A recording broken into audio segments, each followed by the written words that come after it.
오늘 우리에게 주신 하나님의 말씀은 마태복음 8장 1절에서 4절까지 말씀입니다. 예수께서 산에서 내려오시니 수많은 무리가 따르니라. 한 나병 환자가 나와 절하며 이르되 주여 원하시면 저를 깨끗하게 하실 수 있나이다 하거늘 예수께서 손을 내밀어 그에게 대시며 이르시되 내가 원하노니 깨끗함을 받으라 하시니 즉시 그의 나병이 깨끗하여 진지라. 예수께서 이르시되 삼가 아무에게도 이르지 말고 다만 가서 제사장에게 내 몸을 보이고 모세가 명한 예물을 드려 그들에게 입증하라 하시니라. 아멘.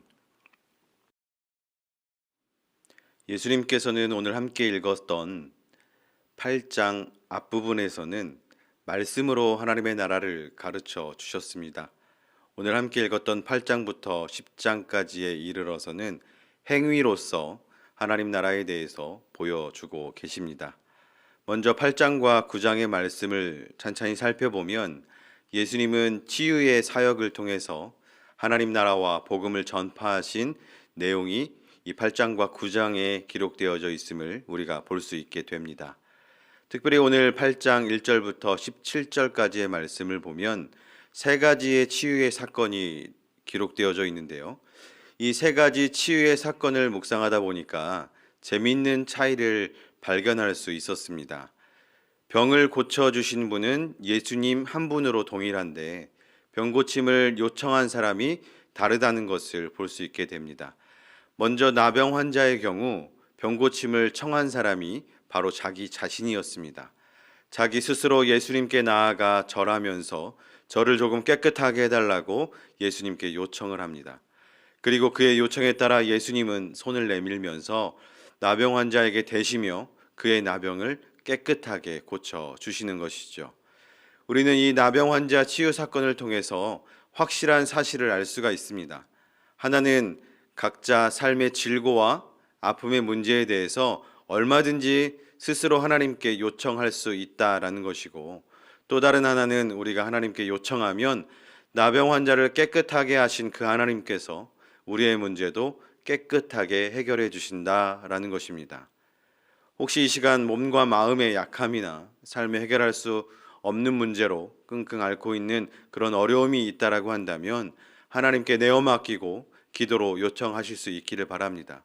그러면 하나님께서 우리에게 은혜를 베풀어 주실 줄 믿습니다. 이어서 나오는 본문의 말씀을 계속 살펴보면 백부장의 하인이 예수님께 치유를 받는 이 치유의 기적이 나옵니다. 그런데 이 하인이 직접 예수님께 병을 고쳐달라고 요청한 것이 아니라 그 하인의 주인이었던 백부장이 가버나움에 들어오신 예수님 앞에 찾아가 이 하인 대신에 예수님께 요청하는 모습을 볼 수 있습니다. 백부장은 중풍병으로 집에 누워서 괴로워하고 있는 이 하인의 모습을 보면서 아마도 긍휼의 마음이 들었을 것입니다. 그 긍휼의 마음으로 하인을 대신하여 오늘 예수님께 요청하고 있는 것이죠. 그리고 예수님께 칭찬을 받는 큰 믿음을 오늘 백부장이 보입니다. 예수님께서 직접 가셔서 고쳐주겠다라고 그렇게 말씀하셨는데도 백부장은 직접 오시지 않아도 지금 여기서 말씀으로만 명하여 주셔도 내 하인이 나을 것입니다. 그렇게 믿고 고백했다라는 것이죠. 우리는 이 치유의 사건에서도 확실한 사실을 깨닫게 됩니다. 하나는 내가 긍휼의 마음으로 누군가를 위해서 중보의 기도로서 하나님께 대신 요청할 수 있다라는 것입니다. 또 다른 하나는 그렇게 중보자로서 대신 요청하면 오늘 하인의 중풍병을 고치신 하나님께서 그 중보의 요청에 반드시 응답해 주신다라는 것입니다.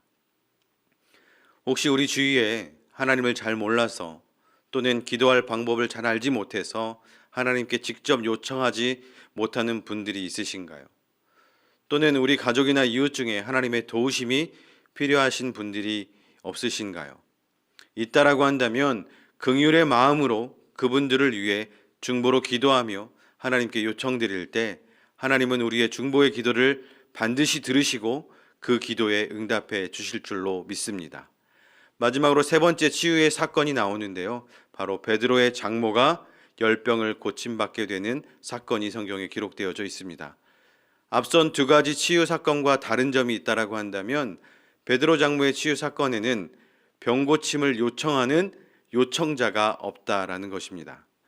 사위였던 베드로가 특별히 예수님께 요청한 것도 아니었고 열병 환자였던 장모가 예수님께 직접 요청한 것도 아니었지만 예수님께서 먼저 열병 앓아 누운 것을 보시고 그 장모의 열병을 고쳐주셨다라는 것입니다. 여기서 우리는 한 가지 의문이 생기게 되는데요. 특별한 요청이 없었음에도 베드로의 장모는 어떻게 병고침 받을 수 있었을까 하는 것입니다. 이유는 간단합니다. 바로 그 사위였던 베드로 때문에, 그 베드로 때문에 장모가 열병 고침을 받을 수 있었던 것이죠. 사위였던 베드로는 예수님의 수제자로서 예수님의 공생의 생활 동안에 예수님의 사역을 함께 했던 사람입니다. 우리는 베드로 장모의 열병 치유 사건을 통해서 확실한 사실을 깨달을 수가 있는데요.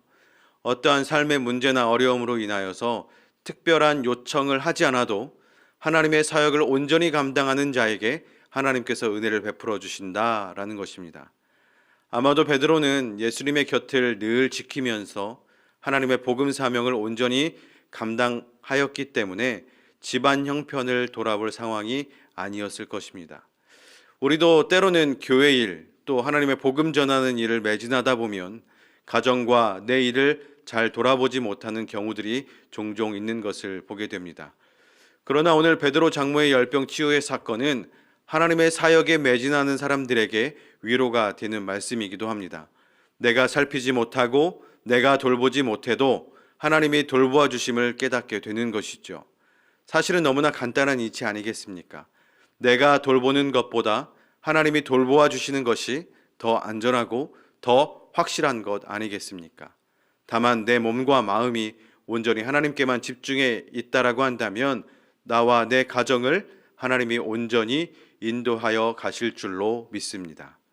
오늘 이 세 가지 치유의 사건을 놓고 묵상하면서 이 기도와 문제 해결에 대한 생각을 해보게 되었습니다. 내가 필요해서 하나님께 요청하는 나의 개인적인 요청, 또 누군가를 위한 긍휼의 마음을 가지고 하는 중보의 기도, 특별한 요청은 없지만 하나님의 사역을 온전히 감당하는 삶, 이 세 가지 방식 모두가 사실은 믿음의 문제와 직접적으로 연결되어 있는 일이지만 우리는 어떤 삶의 방식으로 나아갈 것인가 하는 그 선택의 문제가 우리 앞에 놓여 있음을 깨닫게 되는 것입니다. 사랑하는 믿음의 가족 여러분, 오늘 하루를 어떻게 보내기 원하십니까? 나의 어려움을 위해 기도하시겠습니까? 아니면 다른 사람들의 어려움을 위해 기도하시겠습니까? 아니면 하나님께서 주신 귀한 사명을 온전히 감당하기를 위해 기도하며 하루를 보내시겠습니까?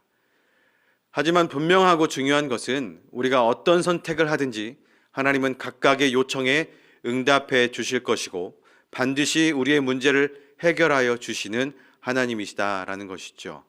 진짜 중요한 것이 있다면 그것은 믿음의 문제로 접근하고 내가 무엇인가 행위를 통해서 하나님께 나아가는 것입니다. 반대로 문제가 있다라고 한다면 우리가 아무것도 행하지 않고 오늘 하루를 그냥 무의미하게 흘려보내서는 안 된다는 것이죠. 오늘 우리에게 주어진 이 하루는 나의 생명을 살릴 수도 있는 하루입니다. 또 다른 이들의 생명을 살릴 수 있는 귀한 하루이기도 합니다. 더불어 하나님의 사명을 감당하며 하나님 나라를 일구어 갈 수 있는 하루이기도 합니다. 이 귀하고 복된 하루를 살아가는 오늘, 하나님 없는 삶이 아니라 하나님과 동행하며 하나님 중심의 삶으로 영광 돌리며 살아가는 귀한 날 되시기를 기도드립니다. 함께 기도하겠습니다. 사랑의 아버지 하나님, 참으로 감사드립니다. 오늘도 우리에게 귀한 하루를 허락하시고 이 하루를 무엇을 위해 살아갈지 기도할 수 있는 시간을 허락하심에 감사드립니다. 오늘 하루를 살아가면서 나의 어려운 문제를 위해 기도할 것인지, 아니면 긍휼의 마음을 가지고 다른 이들을 위해 기도할 것인지, 아니면 하나님께서 내게 맡겨 주신 귀한 사명을 감당하며 살아갈 것인지 기도하며 나아갈 때 우리에게 귀한 깨달음이 있게 하시고 귀한 결단이 있게 하셔서 결단코 헛되이 보내는 하루가 아니라 알차고 성실하고 귀하고 아름다운 하루를 살아갈 수 있는 우리 모두 될 수 있도록 하나님 인도하여 주옵소서. 이제는 우리 주 예수 그리스도의 은혜와 하나님의 극진하신 사랑하심과 성령님의 도우시고 돌보시는 귀한 역사가 온전히 하나님을 바라보며 하나님과 동행하며 살아가겠습니다 다짐하고 결단하는 사랑하는 모든 믿음의 가정들 위해 이제로부터 영원까지 함께 하시기를 간절히 축원하옵나이다. 아멘.